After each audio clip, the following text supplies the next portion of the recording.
1951 में देश के पहले चुनाव हुए तो जनसंघ, जो इस वक्त बीजेपी कहलाती थी, इसके सिर्फ 3 मेंबर ऑफ पार्लियामेंट चुने गए थे। अब ये पार्टी सारे देश पर राज कर रही है।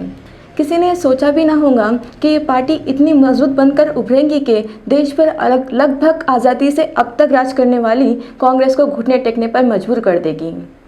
बीजेपी की इस पूरी सियासी सफ़र में देखा जाए तो उसे बढ़ाने में विकास के कामों का कोई रोल नहीं रहा और ना ही इस पार्टी के कोई बड़े काम हैं जिन्हें विकास के दायरे में रखकर जांचा जाए।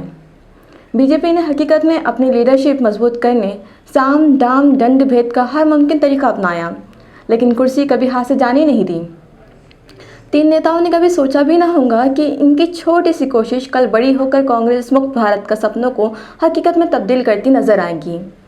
आज बीजेपी के पास 300 से ज़्यादा एमपीज़ हैं, तो दूसरी तरफ देश की आज़ादी में अहम रोल अदा करने वाले मुस्लिम और कांग्रेस किनारे कर दिए गए हैं। इसी दौरान हैदराबाद से शुरू एक पार्टी हैदराबाद से शुरू होकर महाराष्ट्र होते हुए अब बिहार में भी अपनी ताकत बढ़ा रही है। मजलिस-ए-इत्तेहादुल मुस्लिमीन नाम से इस पार्टी के आने से जाहिर है वोट बैंक पर कुंडली मारे बैठे नेताओं को नुकसान ज़रूर होगा और वह इसे ख़त्म करने पर मुमकिन कोशिश भी करेंगे, और यही वजह है कि अपना वोट बैंक खिसकता देख नेताओं के बोल बिगड़ते रहे हैं। इन नेताओं को कबूल ही नहीं कि किसी खास सियासी जमात से जुड़े लोग इनके सेकुलर बनने के नाटक की ऐसी पोल खोलें कि इन्हें अपने आप में ही खुद को सेकुलर कहने से भी दिक्कत हो और वो सॉफ्ट हैंडेड टू वाली आइडियोलॉजी अपनाने जी जान की बाजी लगा दें। आज सेकुलरिज्म के माने बदल चुके हैं।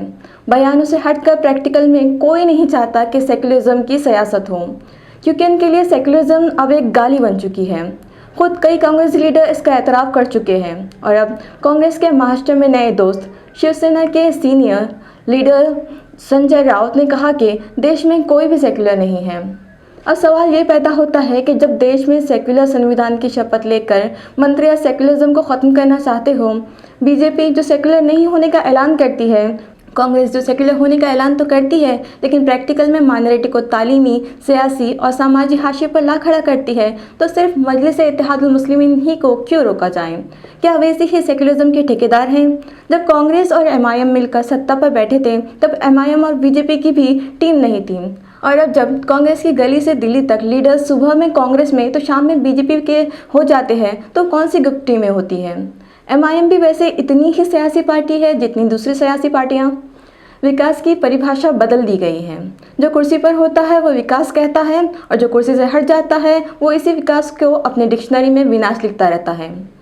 कुर्सी की बंदरबाट में जनता दर्शक है और इंसाफ के लिए कभी इस पार्टी की तरफ देखती है तो कभी उस पार्टी की तरफ, लेकिन वही नेता जो पहले इंसाफ का गला घोटता है बाद में मुंसिफ बने बैठ जाता है और स्वांग रचा जाता है विकास गधा का।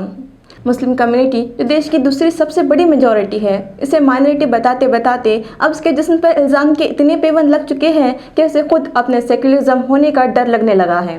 अब फिर जब ये कम्युनिटी किसी लीडर की तरफ अल्टरनेट के तौर पर देखती है तो चंदाल चौकड़ी जो देश में एक्टरिज्म फैला रही है उनसे नज़र चुरा कर आह करने वालों पर कत्ल का इल्ज़ाम लगा देती है।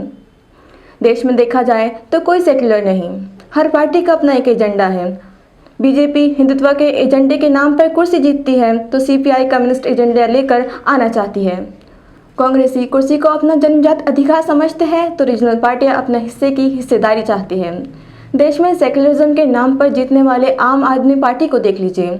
एक तरफ वो मोदी सरकार के खिलाफ धरने देते हैं, दिल्ली अवाम का दिल जीतते हैं, तो दूसरी तरफ जनता की मांगों के खिलाफ केंद्र के इशारों पर नाचते हुए दिल्ली के दंगों के फसादियों पर कार्रवाई नहीं करते। धरने वालों पर यूएपीए लगाया जाता है तो स्टूडेंट्स पर गोलियां चलाने वालों पर कोई बात नहीं होती। करोड़ों रुपयों के लाखों सीसीटीवी लगाने के बावजूद दंगाई इतनी ढिठाई के साथ जिस तरह आज़ादी से घूम सकते हैं।